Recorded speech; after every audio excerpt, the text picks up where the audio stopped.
And we are back with the fourth segment of the GSMC Basketball Podcast presented by the GSMC Sports Network.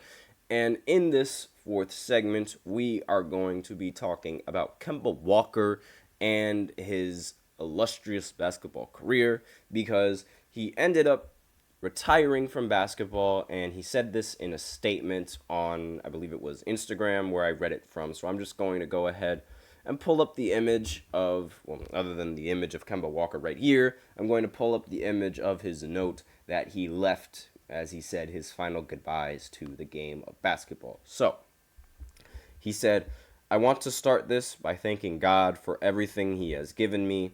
Basketball has done more for me than I could have ever imagined, and I am super thankful for the amazing journey I've had. With that, I'm here to share that I am officially retiring from the game of basketball. This has all been a dream. When I look back, I still can't believe the things I achieved in my career. I know I couldn't have made it to this point without my incredible support system around me. There are so many people to thank: my mom, dad, and entire family, my teammates who have become family, and the coaches who believed in me and brought out the best in me. Basketball will forever be a part of my life, so this isn't goodbye. I'm excited for what's next. Signed, Kemba Walker." Right? So it's really sad to just, especially like from my standpoint, because I remember watching Kemba Walker when he was in Charlotte, as well as, the tournament when he was in UConn. Now, quite frankly, he is a UConn legend. Like, as much as, he might not really be that big in the NBA, right? He was only a four-time All-Star, but I mean, being a four-time All-Star is still nothing to really joke about, because there are several players who never make an All-Star appearance, but he made it four times, especially in a league that had so many top-level guards. I mean, like, there was John Wall, there was Kyrie Irving, there was Bradley Beal. Who else was the top guard? There was Steph Curry as well, Russell Westbrook, all in the other conference. Yeah, I understand, but still, like, these players were, and Isaiah Thomas as well. Like, he played in that same league with all of those players, and really, in my opinion, for a majority of his career, I really felt like he was rather underrated. But then I realized that, with his time on the Knicks and his time on the Celtics, that he wasn't really underrated. It's just that there was no media attention on him. So most of his good performances they would be left in the dark, but also most of his bad performances would also be left in the dark. So it goes both ways. But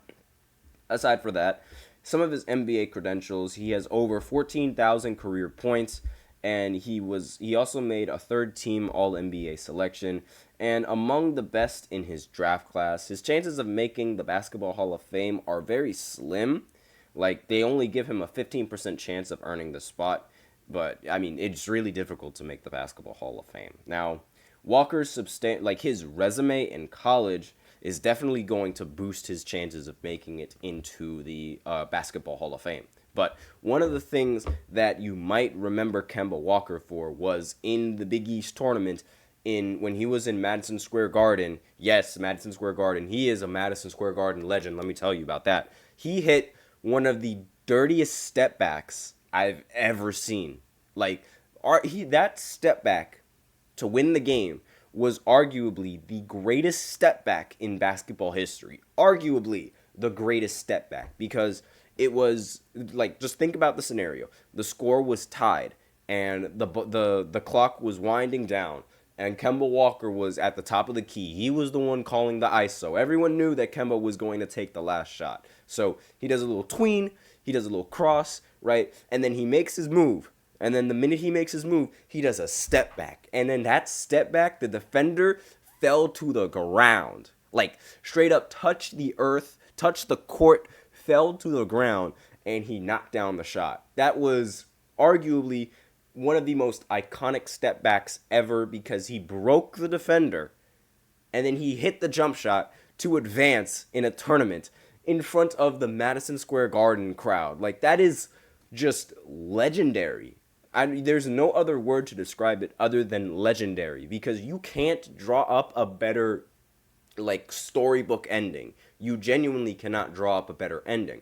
And whoever the defender was guarding Kemba Walker, that is definitely ingrained in his mind. Just the fact that he fell and gave Kemba that open shot. And it gave him the nickname Cardiac Kemba. Like, that was when that nickname was born.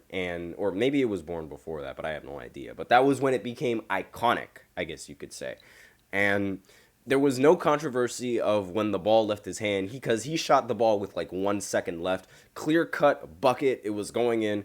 And on top of that, the UConn Huskies, they ended up winning 11 straight to end the season and end up winning the NCAA tournament. So while he might not be an NBA champion, he is an NCAA champion.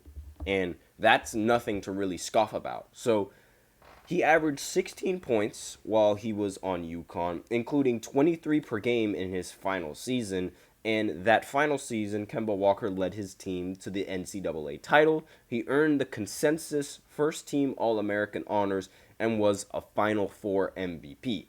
But, Hall of Fame voters, they're rarely going to give college merits the same recognition as NBA accomplishments. For example, Christian Laettner from Duke, one of the most decorated college basketball players in the modern era, still lacks an individual spot on the Hall of Fame, though he is enshrined as a member of the '92 Olympic Dream Team, which is, what he's most iconic for, playing with Michael Jordan.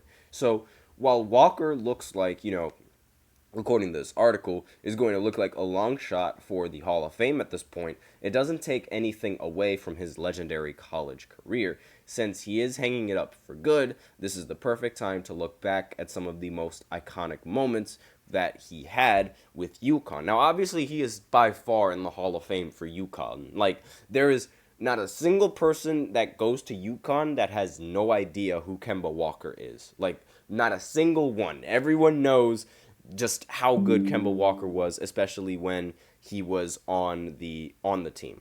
And so next we also, he scored 42 against Vermont, and I'm getting a notification to free up some storage. Oh well, I'll have to do that a little bit later. But anyways, he scored 42 against Vermont. That was one of the more iconic performances of his career on UConn.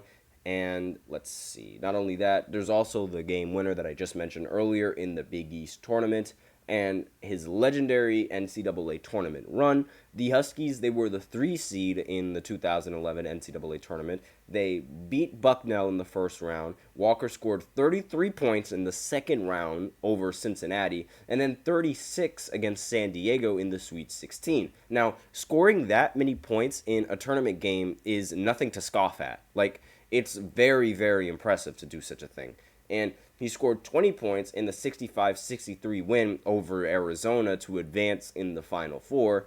And in the national semifinal against Kentucky, he recorded 18 points, 7 assists, and 6 rebounds in the 56-55 win over Kentucky. And then he finished off the run with a near double-double, getting 16 points and 9 rebounds in the national title game to beat Butler and secure the program's first championship since 2004. So, again, really just a legend in UConn. And while he isn't that much of a legend in the NBA, he is still, he's just that guy. I'm sorry, but, that nostalgia that I have with that shot, he is that guy. And I was really hoping that he would find some success in the NBA because he's one of those players that deserves the success in the NBA, but it's unfortunate that he didn't find it. And it's really just, disheartening, at least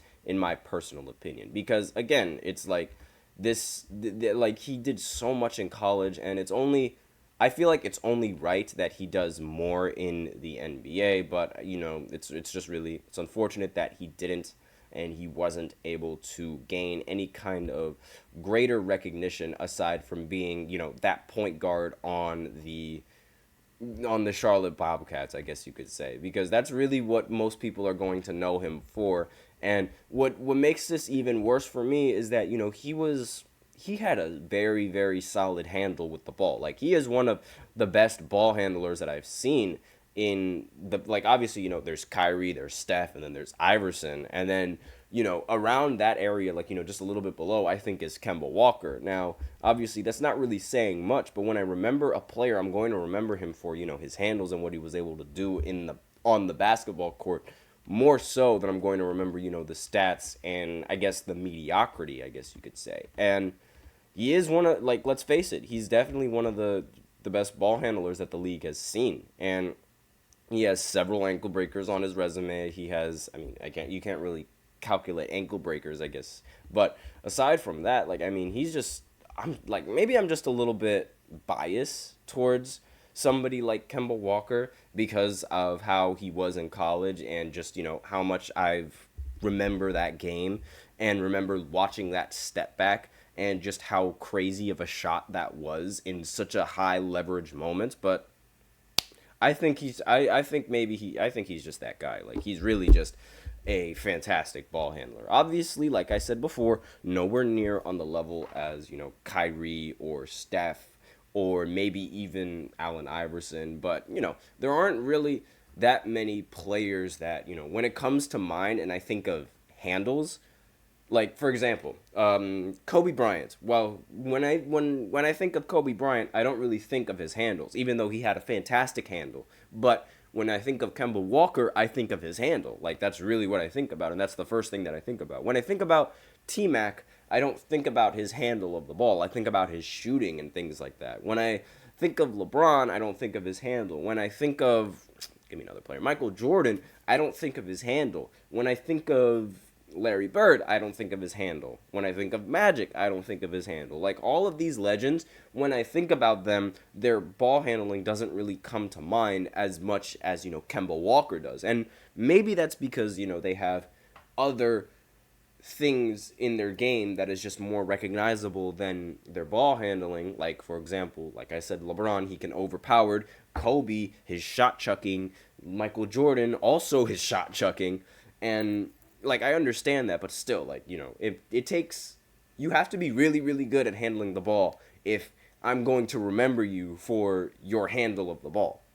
But with that, we are out of time for this fourth segment. So now I will go ahead and go into the fifth and the final segment, which is basically just giving an update on Jontay Porter and his little situation, because there was an article and there was a tweet that came out from Yahoo that was talking about how now Jontay Porter could be charged with a felony. So I'll be giving an update about that in the next segment, so be sure to stay tuned.